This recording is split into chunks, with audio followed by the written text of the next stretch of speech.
Hey everyone, welcome back to another episode of Take 5. I am super excited that you guys are all joining me today. I believe that today's word is going to be a little bit challenging for us, but I also believe that if you stick with me, that God's going to bless us and do some incredible things in each of our lives.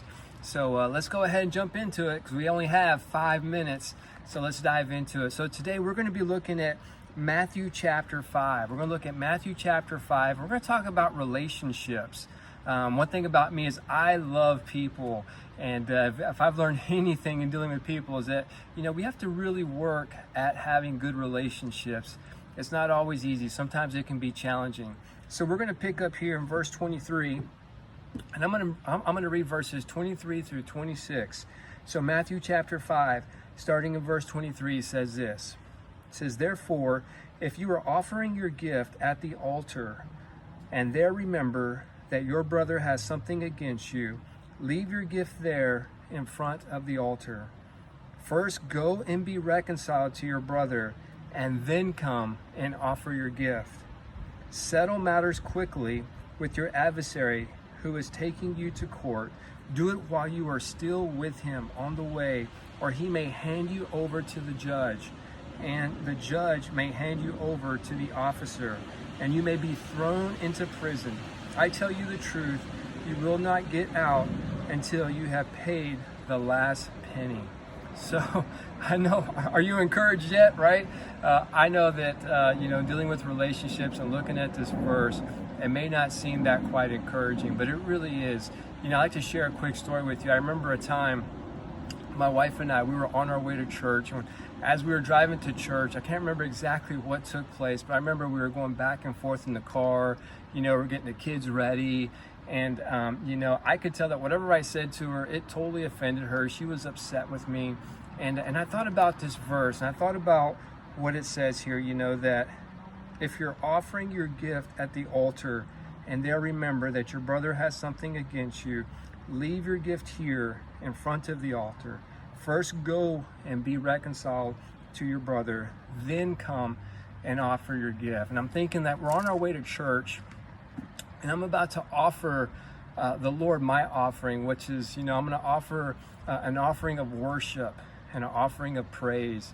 And yet, something is not right with the relationship with me and my wife. And as I was driving and I was thinking about this, one thing that stood out to me is that, while I'm there, that's probably going to be the one thing on my mind. And it's going to completely distract me and take away from allowing me to really have that communion with God and to really worship Him. So for me in that moment, I actually said this verse to my wife. I was like, "Hey, look up this verse." And of course she read it and she laughed at me and kind of thought that I was being silly and goofing off.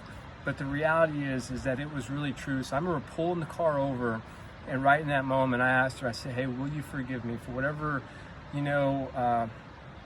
I said this morning that upset you or whatever was going on?" I can't remember exactly what it was, but I said, "Will you forgive me?" And she did. And in that moment, I felt extremely relieved, and we got back on the road and we went to church and we had an incredible service.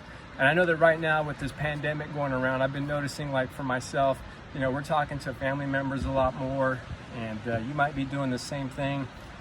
And in this process, there might be people that we haven't talked to in a while. There might be people in our lives that maybe we haven't talked to because of an incident that might have happened in the past. And I know that, when we get into the subject of asking for forgiveness, it can be really tough and really challenging depending on what that offense was.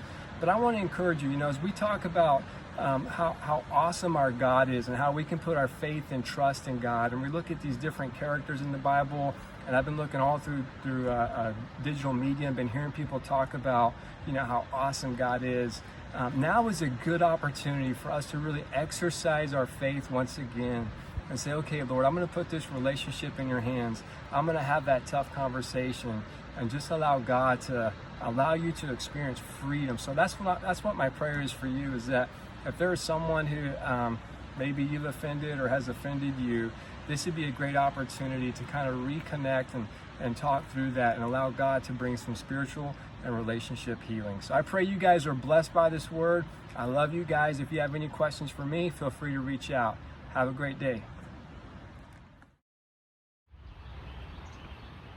Before we end today's session at Take 5, I just wanted to share, sometimes dealing with difficult relationships can be very challenging depending on what took place in that relationship.